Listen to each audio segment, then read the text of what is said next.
اعوذ باللہ من الشیطان الرجیم بسم اللہ الرحمن الرحیم السلام علیکم ورحمۃ اللہ وبرکاتہ۔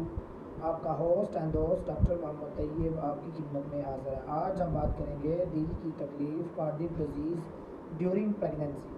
اس سے پہلے آپ سے ریکویسٹ ہے کہ ڈاکٹر محمد طیب یوٹیوب چینل کو سبسکرائب کریں، بیل آئیکن کو کلک کریں۔ بڑے تھینکس۔ حمل کے دوران دیگر تکالیف کی طرح دل کا بھی مرض لاحق ہو سکتا ہے۔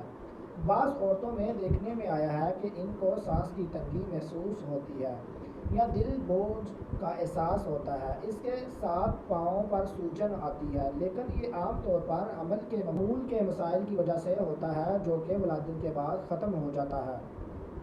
لیکن بعض اوقات یہ علامات کسی دل کے مرض کی وجہ سے ہوتا ہے اور اس میں یہ علامات بہت شدت سے ہوتا ہے۔ دل کے امراض کے حوالے سے بہت سی امراض کا امکانات ہو سکتے ہیں۔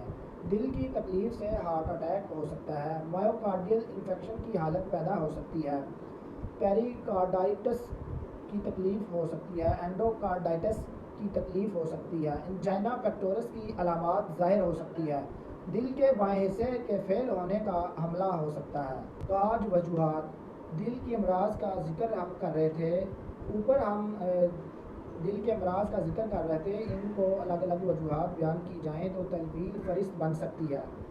ذیل میں مختلف وجوہات کا ذکر کر رہے ہیں۔ دل کے کسی والو کے بند ہونے سے دل کی تکلیف ہو سکتی ہے۔ خون کا شریانی دباؤ دل کے امراض کا باعث بن سکتا ہے۔ دل کو مطلوبہ مقدار میں خون نہ ملنے سے دل کا عارضہ ہو سکتا ہے۔ شریانوں کی تنگی کو کولیسٹرول کی زیادتی دل کا مرض پیدا کر سکتی ہے۔ خون کے اندر یوریا کی مقدار کا بڑھ جانا اس کا باعث ہو سکتا ہے۔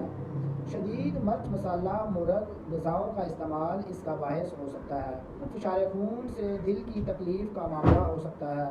مختلف امراض جیسے گردوں کے امراض ذیابیطس سے بھی دل کی مرض لاحق ہو سکتی ہے۔ جوڑوں کے امراض کے اثرات دل کو متاثر کر سکتے ہیں۔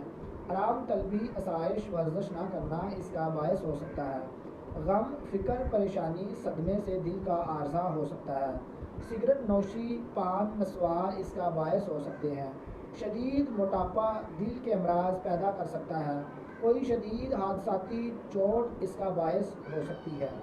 علامات ذیل میں وجوہات کی طرح مذکورہ امراض قلب کی ممکنہ علامات کا ذکر کیا جا رہا ہے۔ بعض تکلیف میں دل کی رفتار تیز ہو جاتی ہے، بعض میں کم ہو جاتی ہے۔ بعض حالتوں میں پسینہ بکثرت آتا ہے، مریض پسینے سے آ جاتا ہے۔ بعض صورتوں میں متلی ہوتی ہے اور بعض صورتوں میں قے ہوتی ہے۔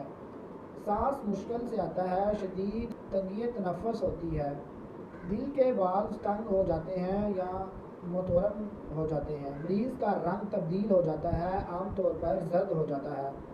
بعض اوقات سر درد، بے ہوشی یا لرزہ ہو سکتا ہے۔ دل کی دھڑکن کا توازن کم ہو جاتا ہے، غیر متوازن ہو جاتا ہے۔ ٹانگوں پر خاص کر پاؤں پر ورم آ جاتا ہے۔ سینے میں درد یا بوجھ کا احساس ہوتا ہے۔ مریض میں بے چینی، بے قراری ہو سکتی ہے۔ دل کے بعض امراض میں موت کا خوف چھا جاتا ہے۔ بعض صورتوں میں دل کا سائز بڑھ جاتا ہے۔ ٹریٹمنٹ ہم نے دل کے امراض کے سلسلے میں حاملہ کو ممکنہ طور پر لاحق ہونے والے دل کے امراض، ان کی علامات اور وجوہات کا ذکر کیا ہے۔ علاج کے حوالے سے یہ اس طرح کا مرض بالخصوص دوران حمل بہت خطرناک ہو سکتا ہے۔ ہم اس سلسلے میں کوئی علاج تحریر نہیں کر رہے کیونکہ اس حالت میں یہ کیس ایک دل کی امراض کے ماہر کارڈیالوجسٹ اور ماہر گائنیکالوجسٹ کا مشترکہ ہوتا ہے۔ عام ڈاکٹروں کو اس طرح کے کیس کو ماہر کے پاس بھیج دینا چاہیے۔ بہت شکریہ ہمارا یوٹیوب چینل دیکھنے کے لیے۔ ڈاکٹر محمد طیب کو اجازت دیجیے۔ اللہ حافظ۔